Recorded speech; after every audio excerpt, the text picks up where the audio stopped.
नमस्ते बच्चों। पिछली कक्षा में हमने प्रकाश का परावर्तन और उसके नियम देखे थे।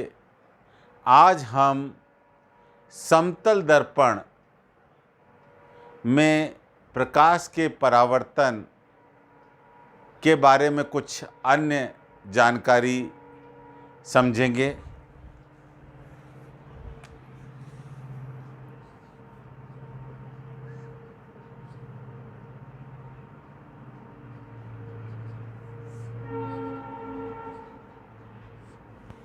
समतल दर्पण, जो दर्पण सामान्यतः हम घरों में प्रयुक्त करते हैं, में बनने वाला प्रतिबिंब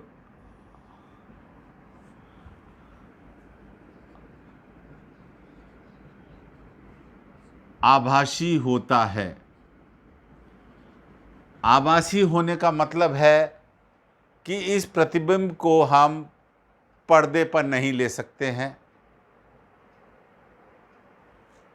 यह प्रतिबिंब सीधा होता है, आभासी होता है, यानी ये दर्पण के अंदर बनता है, इसलिए हम इसको पर्दे पे प्राप्त नहीं कर सकते हैं। दूसरी बात, समतल दर्पण में प्रतिबिंब की दर्पण से दूरी बिंब की दर्पण से दूरी के बराबर होती है। जैसे ये हमारा समतल दर्पण है और यहाँ पर हमने कोई बिंब रख दिया, ये हमारा बिंब है। तो मान लो ये दूरी x सेंटीमीटर है या x मीटर है, तो जो हमारा प्रतिबिंब बनेगा, इस बिंब का प्रतिबिंब यहाँ पर जो बनेगा, ये प्रतिबिंब बना है। ये प्रतिबिंब दर्पण में उतना ही अंदर बनेगा जितनी कि ये दूरी है, और ये दूरी, दोनों दूरियां बराबर ही होंगी। ये दूरी दर्पण की, ये समतल दर्पण है।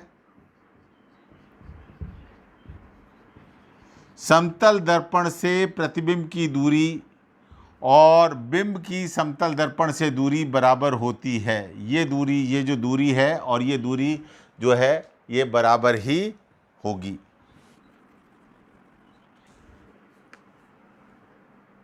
तीसरा पॉइंट, एक घटना और समतल दर्पण में देखने को मिलती है, वो है पार्श्व परावर्तन। कि जब भी हम दर्पण में किसी बिंब को देखते हैं, तो बिंब का जो बायां भाग है वो दर्पण के अंदर दायां भाग बन जाता है, और बिंब का जो दायां भाग है वो दर्पण में बायां भाग बन जाता है। मैं क्या बोल रहा हूं? दर्पण में बिंब का बायां भाग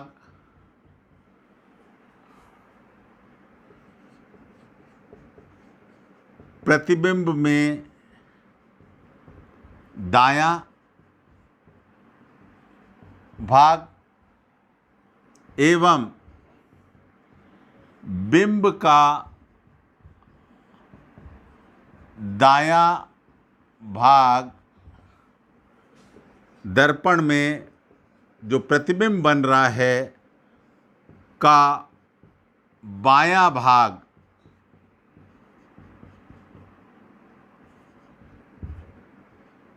बन जाता है या प्रतीत होता है। इस घटना को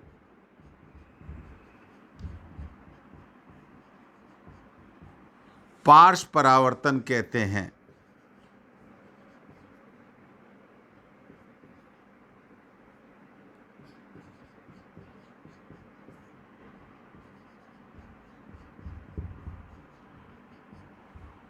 जैसे ये दर्पण रखा हुआ है और हमने ये पी आकृति बनाई, तो आप देखिए ये हमारा बायां भाग है, बायां भाग में खड़ी रेखा आ रही है और दायां भाग में ये घूमी हुई रेखा आ रही है। लेकिन जब दर्पण में देखेंगे तो ये वाला भाग जो बिंब का बायां भाग था वो प्रतिबिंब में दायां भाग बन गया और जो दायां भाग था वो प्रतिबिंब में बायां भाग बन गया। ये घटना पार्श्व परावर्तन को दर्शाती है। यानी ये जो बायां भाग था यहाँ पर प्रतिबिंब, ये बिंब है, ये हमारा बिंब है और ये हमारा प्रतिबिंब है और ये हमारा दर्पण है। तो बिंब का जो बायां भाग है वो वहाँ पर प्रतिबिंब में दायां बन जाता है और जो दायां भाग है ये वो वहाँ पर बायां भाग बन जाता है। इस घटना को पार्श्व परावर्तन कहते हैं।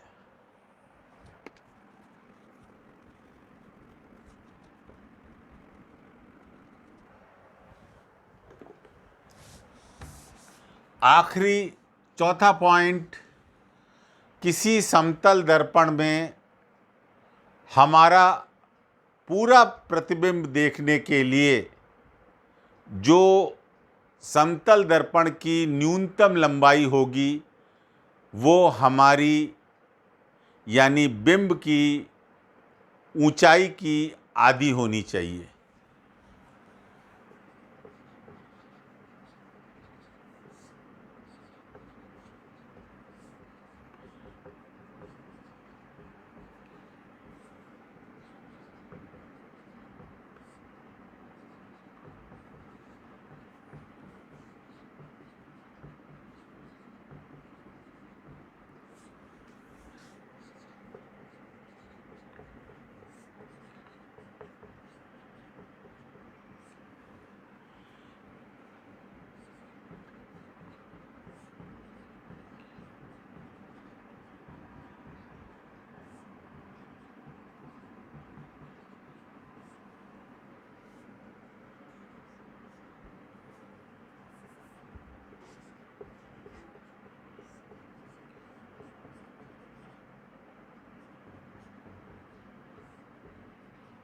लंबाई बोल लो या ऊंचाई बोल लो, ये सब एक ही शब्द के रूप में प्रयुक्त हैं।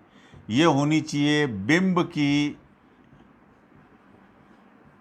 ऊंचाई या लंबाई का आधा। ये एक और जानकारी है।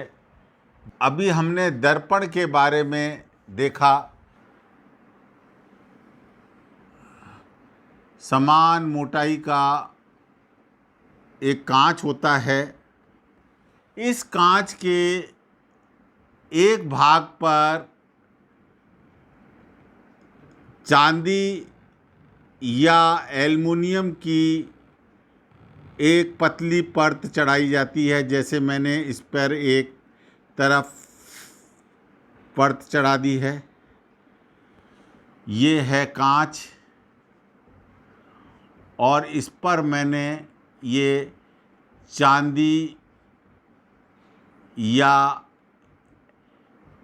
एल्यूमीनियम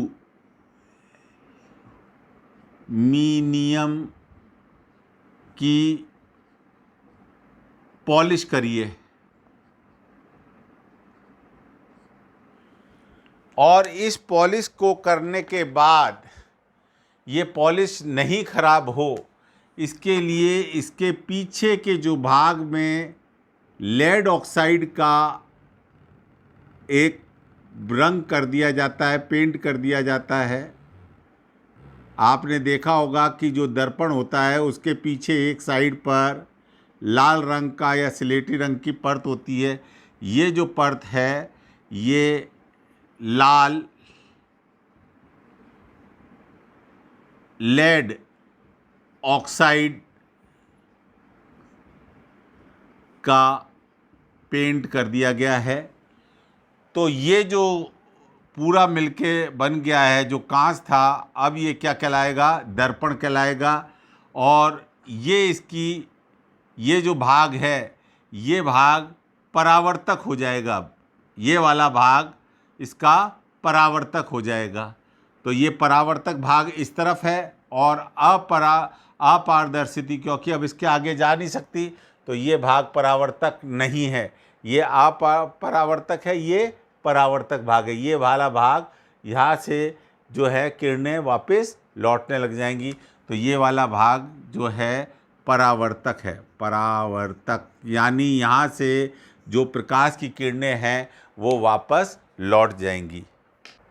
अभी हमने कुछ समतल दर्पण से संबंधित बातों को समझा। अब हम गोलीय दर्पण के बारे में पढ़ेंगे।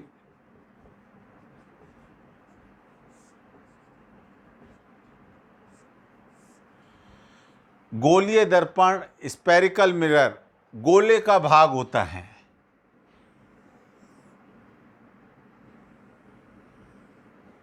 ये मैंने एक गोला बनाया है, इसको गेंद मान सकते हैं। ये जो गोला है ये खोखला गोला है। किस प्रकार का गोला है? खोखला गोला है। जिस प्रकार गेंद खोखली होती है अंदर से, उस प्रकार से है। उसमें से जैसे मान लो मैंने इसको काट दिया, इस भाग को हटा दिया, तो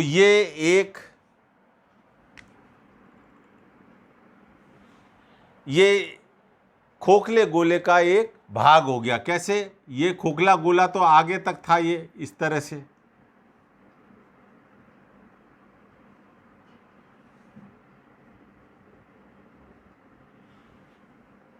तो ये खोखले गोले का एक भाग हो गया।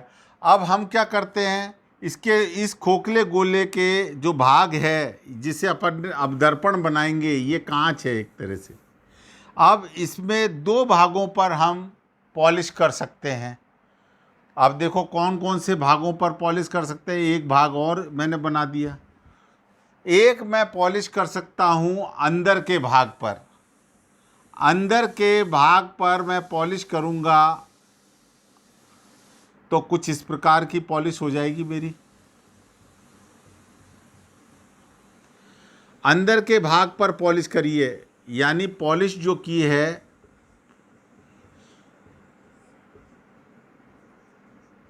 अंदर के भाग पर करी है, तो बाहर वाला जो भाग है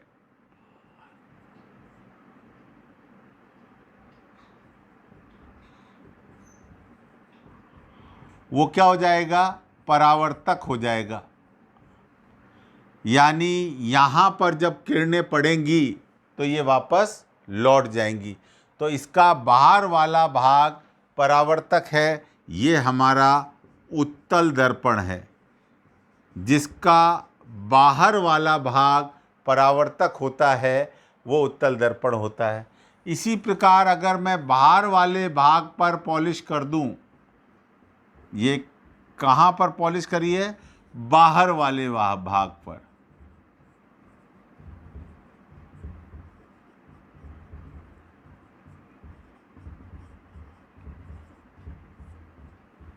तो अंदर वाला भाग क्या हो जाएगा?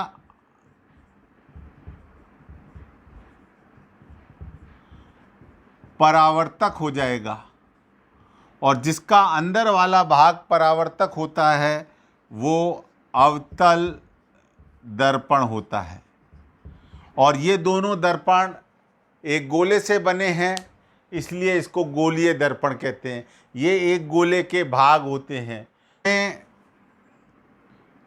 या हम इसको बोल सकते हैं कि बाहर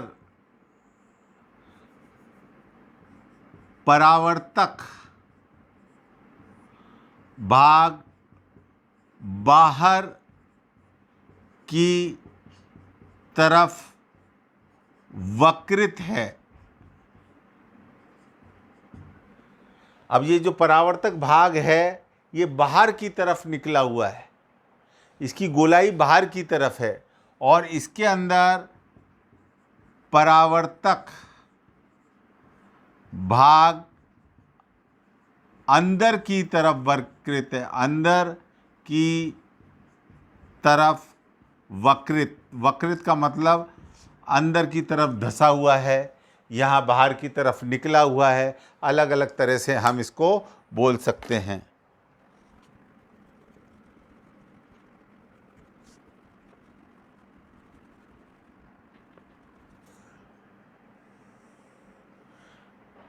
ये हमने एक दर्पण लिया और मैंने बताया था कि इसके बाहर का भाग परावर्तक है, यानी उत्तल दर्पण है ये। जब इस पर समांतर किरणें गिरेंगी, जब इस भाग पर समांतर किरणें गिरेंगी तो ये किरणें फैल जाएंगी, ये किरणें फैल जाएंगी। तो ये क्या कर देता है, ये जो उत्तल दर्पण है वो एक काम करता है कि समांतर किरणें जब इस पर पड़ती हैं तो परावर्तन के बाद फैल जाती हैं।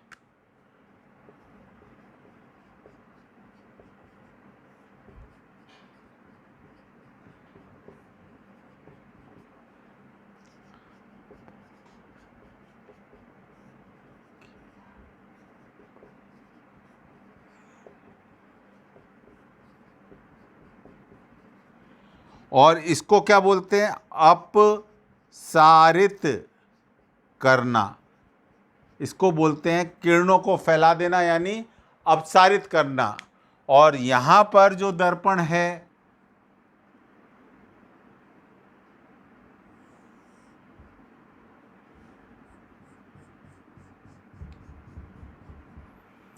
इस पर जब किरणें पड़ेंगी, समांतर किरणें,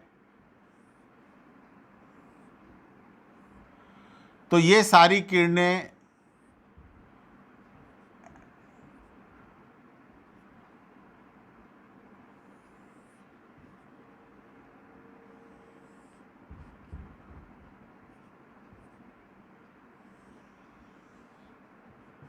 एक बिंदु पर केंद्रित हो जाएंगी। तो ये हमारा, आपको ध्यान होगा, अवतल दर्पण है। और अवतल दर्पण क्या करेगा, समांतर किरणों को, समांतर किरणों को परावर्तन के बाद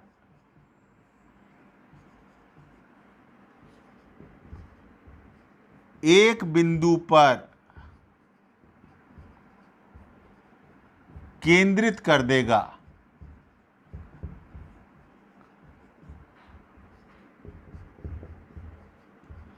इस घटना को बोलते हैं अभिसारित,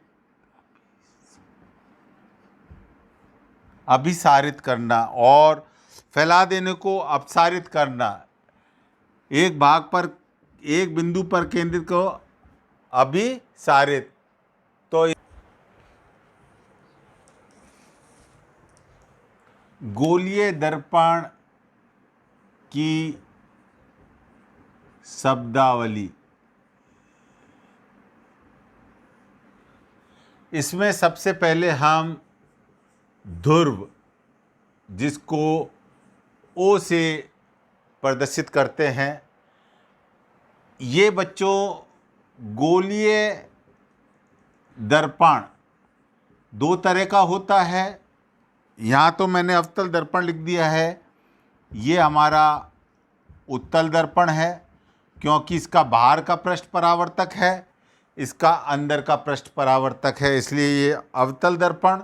बाहर का तल परावर्तक, इसलिए उत्तल दर्पण। तो गोलीय दर्पण के मध्य का बिंदु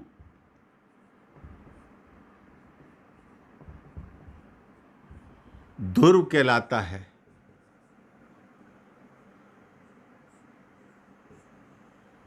गोलीय दर्पण का मध्य बिंदु ध्रुव कहलाता है।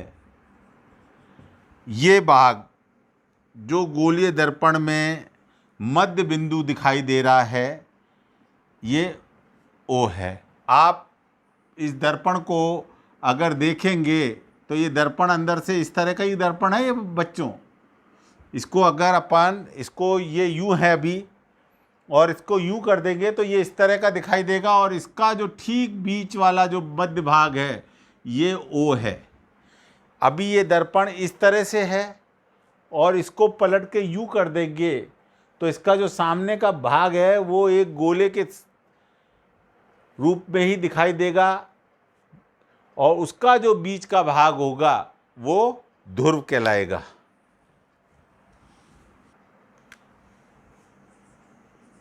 वक्रता केंद्र, इसको समझ लेते हैं बच्चों। ये जो दर्पण है, जिस गोले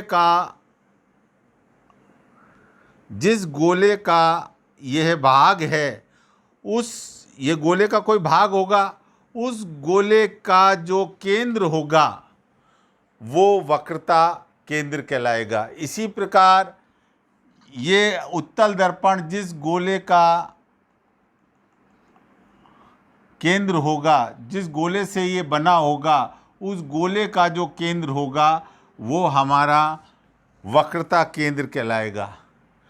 दर्पण जिस गोले से बना है, उस गोले का केंद्र गोलीय दर्पण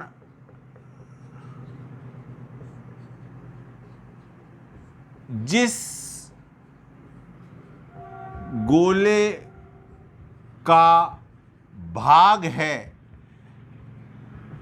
का केंद्र बिंदु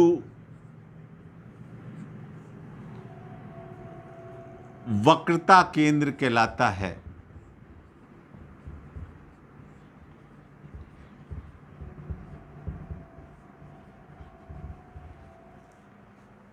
जैसे ये जो दर्पण है, जिस गोले का ये भाग है, उस गोले का जब हम केंद्र नापेंगे, वो जो केंद्र होगा वो वक्रता केंद्र कहलाएगा।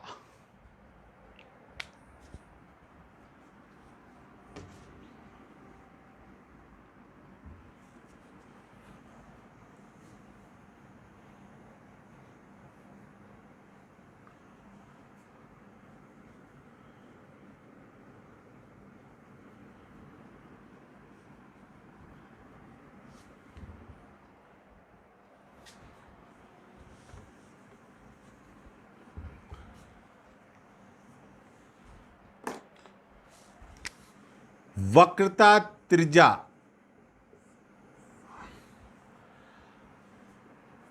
ध्रुव व वक्रता केंद्र के बीच की दूरी वक्रता त्रिज्या कहलाती है। ये जो दूरी है, यहाँ से लेके यहाँ तक की जो ये दूरी है, ये वक्रता त्रिज्या कहलाएगी। इसी तरह से यहाँ से ये ध्रुव हो गया, ये क्या हो गया, ध्रुव, और ये क्या हो गया, वक्रता केंद्र। इन दोनों के बीच की जो दूरी है ये कहलाएगी वक्रता त्रिज्या। इसमें ये ध्रुव है और ये हमारा वक्रता केंद्र है।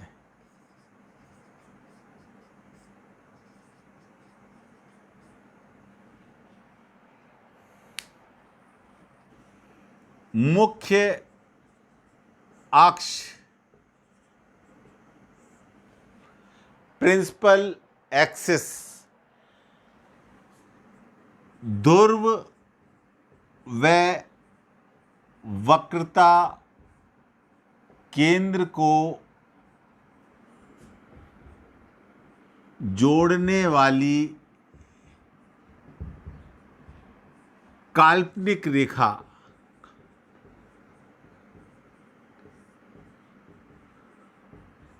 मुख्य अक्ष कहलाती है।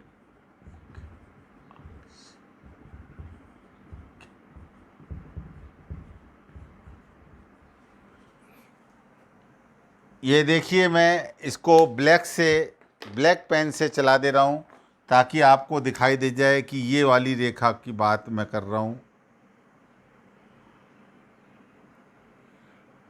ये हमारी मुख्य अक्ष है।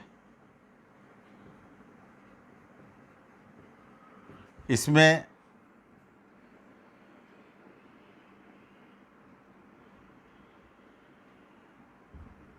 ये मुख्य अक्ष है। आपको समझ में आ रहा होगा इसको। अब आ जाता है मुख्य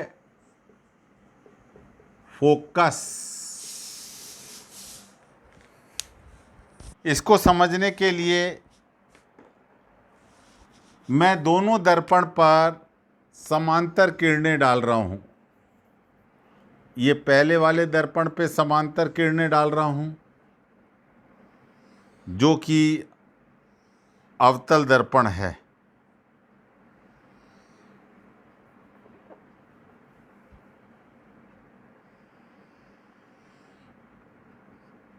ये मैंने समांतर किरणें डाली हैं, यानी ये बहुत दूर पर से आ रही किरणें हैं जो समांतर हैं, और ये सभी किरणें बच्चों एक बिंदु से गुजरेंगी।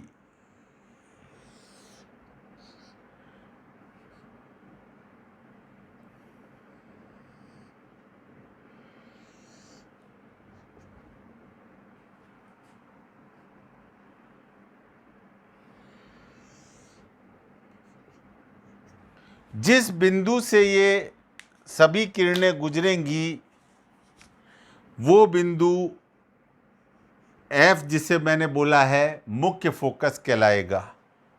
वो बिंदु मुख्य फोकस कहलाएगा। इसी प्रकार उत्तल दर्पण में भी मैं समांतर किरणें डाल रहा हूं। ये दूर से आने वाली समांतर किरणें हैं, और समांतर किरणें अब यहाँ इस स्थिति में क्या होगा कि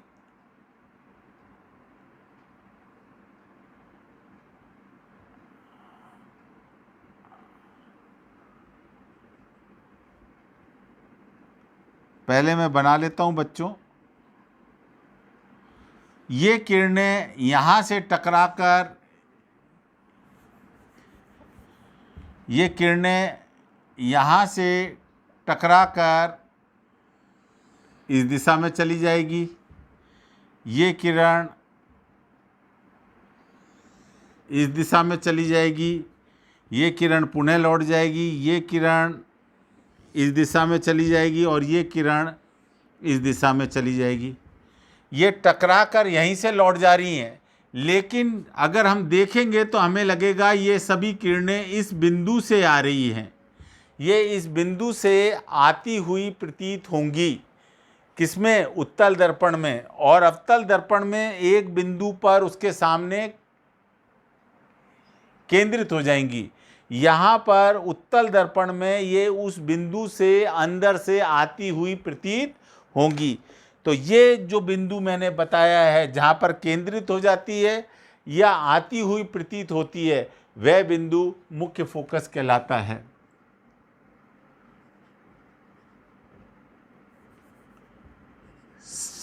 समांतर किरणें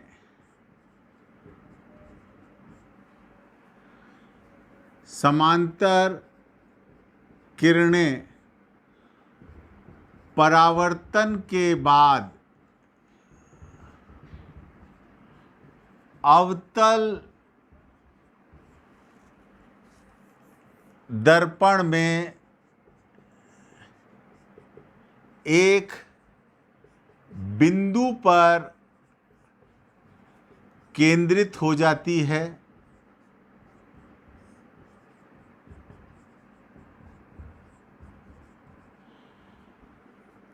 तथा उत्तल दर्पण में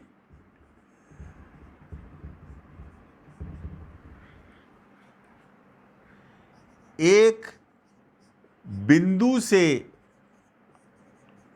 आती हुई प्रतीत होती हैं।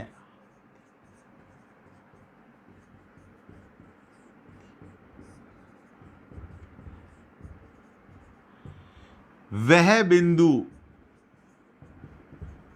मुख्य फोकस कहलाता है।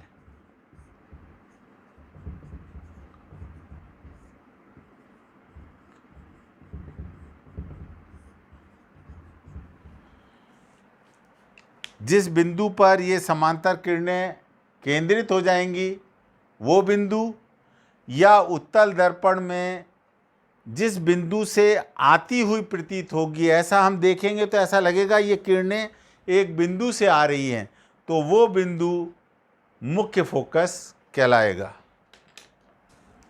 फोकस दूरी ध्रुव की मुख्य फोकस से दूरी, ध्रुव की मुख्य फोकस से दूरी फोकस दूरी कहलाती है। इसको स्मॉल f से बताते हैं, व्यक्त करते हैं। तो बच्चों ये जो दूरी है ये फोकस दूरी है, इसमें ये जो दूरी है ये फोकस दूरी है। ये जो दूरी जिस पे f लिख दिया है मैंने स्मॉल से, ये फोकस दूरी है। और एक बात और बताऊंगा कि जो फोकस दूरी होती है वो वक्रता त्रिज्या की आधी होती है। ये एक संबंध है जो आपको याद रखना है। फोकस दूरी जो होती है वो वक्रता त्रिज्या की आधी होती है। आज के लिए इतना ही काफ़ी बच्चों।